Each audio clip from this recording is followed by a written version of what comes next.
Welcome back to Meditating with Michelle. Hi, Michelle. Hello, everybody. How you doing? So, last time when we spoke, and I'm not sure we actually caught this part on video, but you mentioned that you would not advise people to try this Kundalini Awakening unless they're prepared, because you described it to me as a one-way ticket. With this one-way ticket, very recently, you had to go on a vacation to try to get more comfortable with the process. I believe it was still affecting your sleep. Yes. Can you describe how or what you did on this vacation and how it worked for you?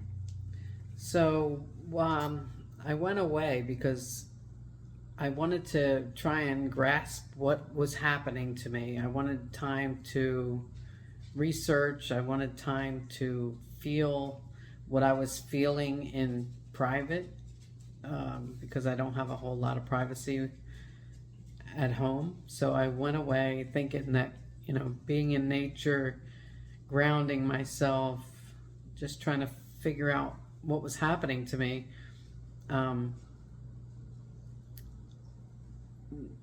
That's why I wanted to go away. And I did during my vacation.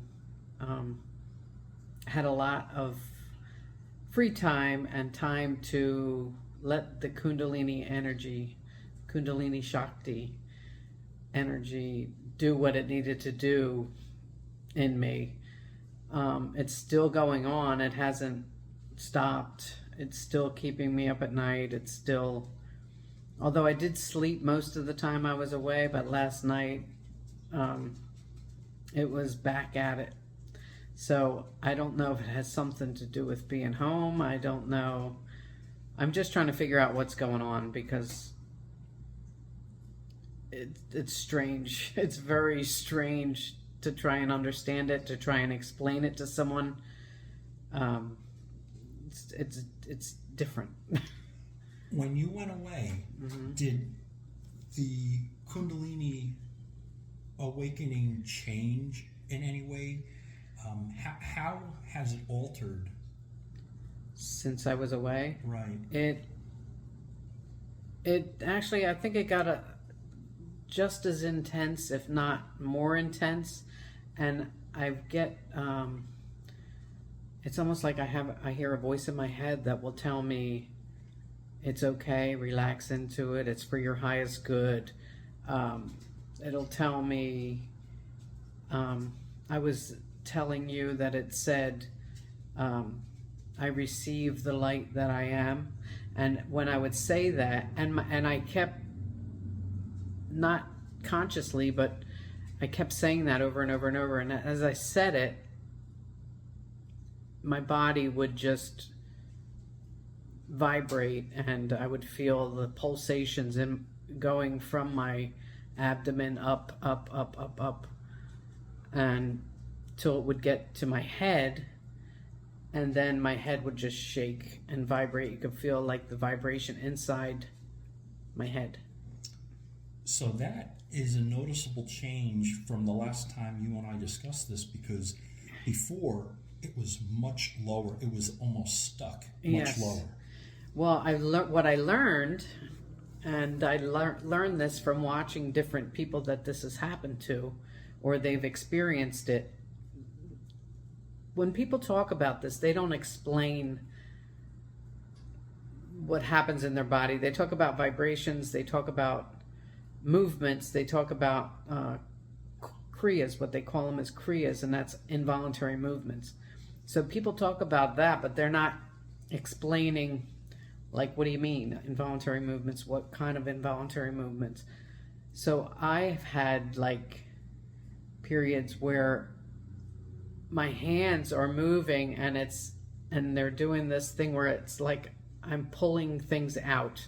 I'm pulling things up and out of my head. I'm pulling things out of my chest and releasing them. Like, it's very hard to explain this, but I'm trying to if this is happening to anybody, I want them to know that they're not alone, because I kept researching, trying to find somebody that had similar signs or symptoms or kriyas that were similar. So I've been doing a lot of research. Are you still feeling muscular pain because of this? Actually, my muscles don't hurt as bad because it's been happening consistent. So I have a lot of I think the last time we spoke, most of my muscle pain was in my lower body because the Kundalini Shakti was stuck in the first 3 centers. What I've learned since then is that energy, as it rises, when it hits trauma sources, we have these energy centers in our body, and each energy center is linked to certain emotions, certain traumas, certain things that happen. It could be sexual, it could be something that happened with your heart that broke your heart. And as this energy is trying to rise, it's hitting these different things. I heard someone explain it really well. Think of a flowing river, and in that flowing river, it's just running freely. But if you put a rock in there, a couple rocks, the water is going to go do whatever it has to do to get around it. So that's what this energy is doing. It's trying to rise, but it's hitting all these blockages. So I had a lot of blockages in my lower 3 centers, and that's what was happening the first couple of weeks that this was happening. It just was relentless, this relentless movement in my lower 3 centers. And it's also related to the Kundalini energy starts in your sexual, because this is the beginning of life. So it starts in that center. So all of those feelings I was having before felt like sexual energy, but it wasn't really sexual energy in that way. But it was just this energy that was stuck, and it couldn't move. It was stuck. It just was staying there. But it has since moved. I felt it. First it went into my back, and I was feeling like tingling in my back. Then my chest started like sticking out. Like when this energy's moving, my chest will move out and just move up, and out. And then recently it's been moving into my head, and my head is just shaking. I can actually feel my head shaking. Like if someone saw me, they would think I was having a seizure. It's very difficult to understand. But the one observation I think I could definitely make, though, is, and it might be, I think this is approximately week 5 or 6 of this experience. Yes. With you. You seem to be a lot more comfortable with it. yes. The first couple of weeks that we discussed this, I think it more concerned you. Now I don't sense that feeling of concern as much. It's almost as if your body has gotten used to it. Yes, I would agree, and I've done my research. So I plug into anything that I could find about the Kundalini, not Kundalini yoga or anything like that, but people that have been through Kundalini that have had these strange feelings and these involuntary movements and these all these things happening. So I watch videos after videos after videos, and I realize that it's not just me. It's an awakening going on in the universe, really. But I think it starts with asking the question, who am I and why are we here and what are we doing on this planet? There has to be more to life than what we see here. And when you start answering or asking those deep questions, it opens the door to, some of those questions may get answered. I find that fascinating because I think we've had those very deep conversations before that a lot of people don't even want to know the answer, but if you're actively seeking it, you just may end up getting the answers. Right. Well, you have a book in front of you. I don't know if it's appropriate to discuss any of the points, but you wrote things down, and can you explain what you wrote down, and if you can share any of the poignant points in there with the audience? Yeah, so I was just trying to keep a diary. I didn't write in it every single day, but if something happened that I wanted to remember this, I would write it down. Like, and I don't know if I mentioned this in the last video, but it's almost like I can hear a voice, like a comforting voice that said, like, because when this is happening to your body, you're afraid, like, what is happening, what's going on here, I don't know what's happening to my body. So I heard a voice saying, it's okay, relax into it, it's okay, it's okay. And so that was one time I heard something, and another time I heard something that said, I receive the light that I am. And whatever this voice was, if it was my higher self, my spirit guides, whoever it was, kept saying it over and over and over. And as it said it, my body I could feel the energy moving up through my body. It's trying to make its way out. So typically this energy will start in your perineum and work its way out and actually go out the top of the head, if it's got a straight run. But if you throw rocks in that river, if you have traumatic things that have happened, if you're holding on to grief, if you're holding on to fear, if you're holding on to things that happened to you as a child, all those things are being brought to the surface. What this energy is doing is making you aware of the suppressed emotions that are inside that you need to work on. So you'll find yourself actually like thinking of things that you haven't thought of for 25 years, like things that happened to me when I was dating in high school, and things that hurt me or people that hurt me, they come to the mind. And they're coming to the mind because there's things that you have to deal with. So this energy it knows you, it knows what you need to work on, because it eventually, when this completes whatever it's doing, this energy, you wake up more alive and appreciating life and realizing that the world, we're all one. We're all connected in some way. There's no separation. So I guess the more I learn about it, the more I understand it, the more I can understand why I was having all the jerking of my body and the strange things, because when I see it as a river with rocks, when you put big boulders in there and it has to go around, that's what it's doing.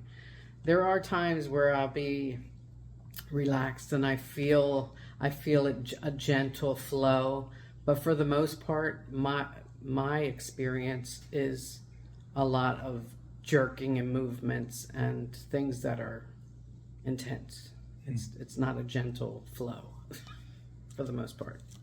You phrased it in a way that I think really resonated with me, is your higher self. You said it could be like a guide or your higher self, or they could be one and the same. But I think I'm comforted by the fact that there's a part of us, a higher self, that really can help guide us. And maybe our conscious is just such a fraction of what we really are. Our conscious are that we're aware of. I believe that. That's amazing to me. I believe that, and I don't think I understood that. I believed in God. I considered myself a Christian. I knew there was something out there, but I didn't feel the feeling of it until this started happening. And then I thought, holy crap, I am not moving my body. There's something doing this to me.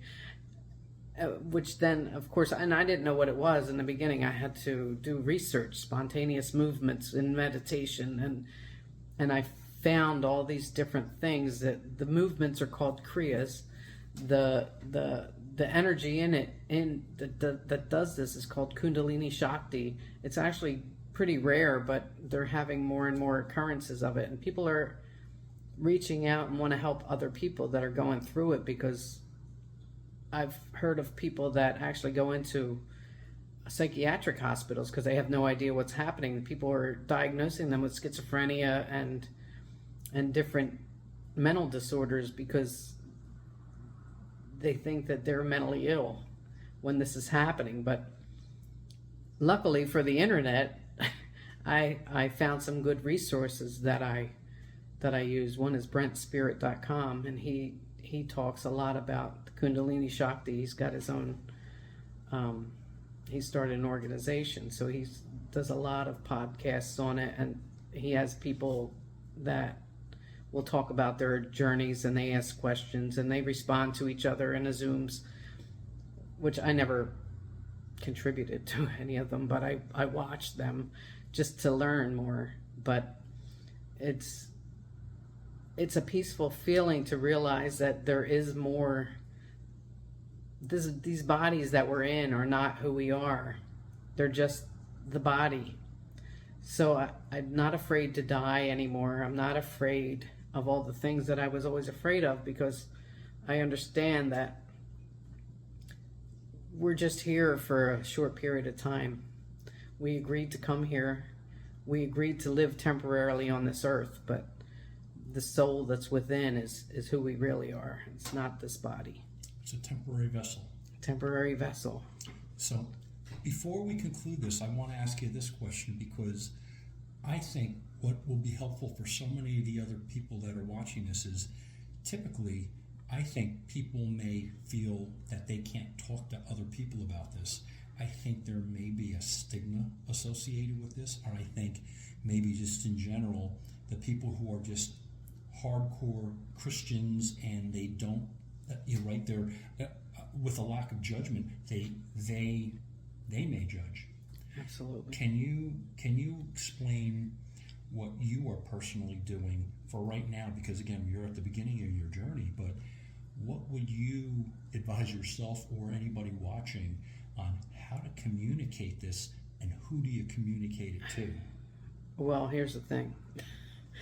It's very difficult, as I was trying to explain it to you, that if you haven't felt it, if you haven't seen it, if you're unaware of this phenomena going on, because I had no clue, that I didn't know. I didn't know. I didn't even know what I was doing. I thought I was just meditating to find peace within myself and not live in that angst and grief and turmoil. So I was meditating to relieve that.